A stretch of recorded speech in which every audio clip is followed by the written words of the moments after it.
Coucou, coucou les Maman. Voici la réponse. Il s'agit du ginseng. Ginseng. C'est la même composition, la même que le gingembre, sauf que ça n'a pas du tout. Le gingembre se présente de la même façon.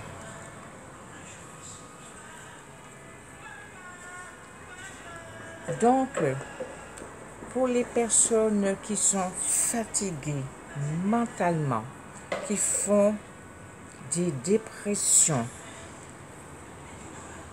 qui ont de la fatigue physique, mentale, eh bien, si vous avez la possibilité d'acheter du ginseng, on peut en avoir partout sur les marchés, eh bien, vous achetez un lot de ginseng pour pouvoir vous remettre d'aplomb, d'accord?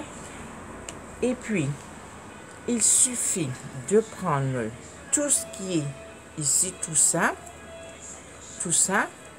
les yeux, donc vous achetez ça et les yeux, vous replantez, d'accord? Vous replantez les yeux.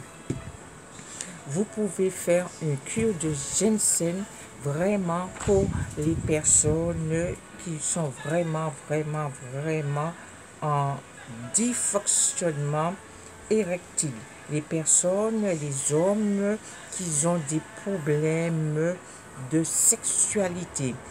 Pour les femmes qui sont frigides, vous pouvez boire du thé de ginseng.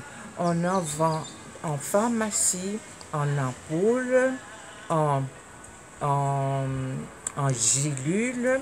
Vous pouvez avoir de l'huile essentielle de ginseng. Vous pouvez avoir de la macérat de ginseng. D'accord? Et cette plante traite le diabète de type 2. D'accord? Pour les personnes, les femmes qui ont des problèmes de ménopause, puisque ainsi va notre vie, un jour ça arrive que nous devons entrer en ménopause. Pour vous soulager de votre ménopause, vous pouvez boire du thé de ginseng. Par contre, si les personnes qui sont les femmes enceintes et les personnes qui ont de l'hypertension, vous ne pouvez pas utiliser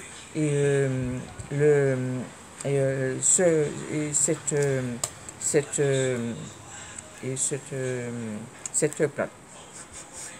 Voilà.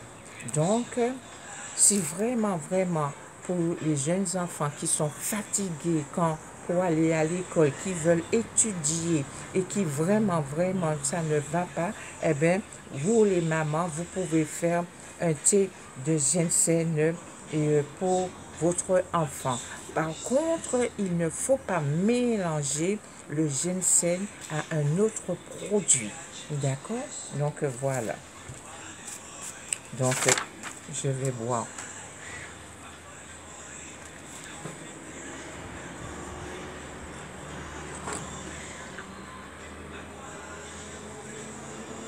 C'est trop chaud.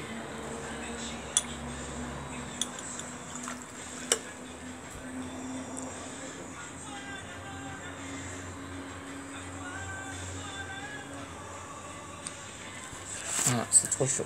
C'est trop chaud, c'est trop chaud.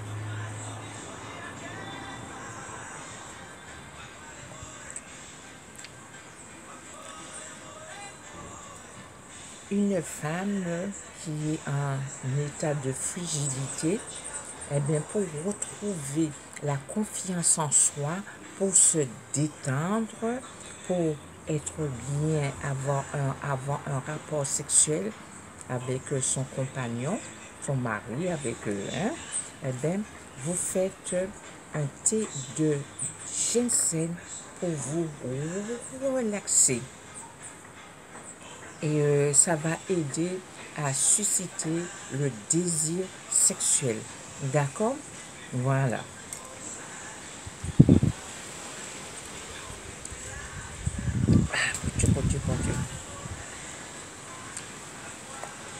Le ginseng est une plante aphrodisiaque.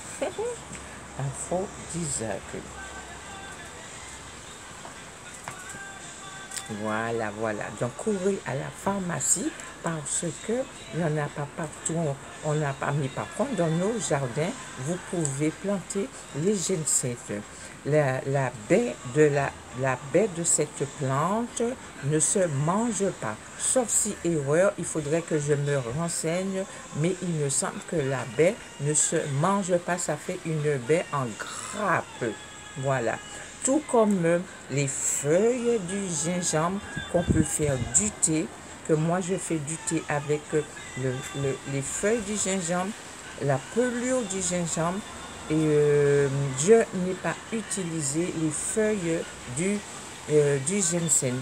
Quand je suis dans le doute, je n'utilise pas avant d'avoir une confirmation. D'accord? En tout cas, pour le diabète de type 2, pour tout ce qui est d'ailleurs plante, dans le doute, il faut consulter un médecin pour ne pas faire du n'importe quoi. D'accord? Et je le répète, Roger et moi, nous ne sommes pas médecins. Nous vous donnons des informations parce que nous savons, parce que ce que nous disons c'est vrai, mais dans le doute, vous consultez votre médecin. D'accord? Voilà, voilà. Elle est pas belle la vie.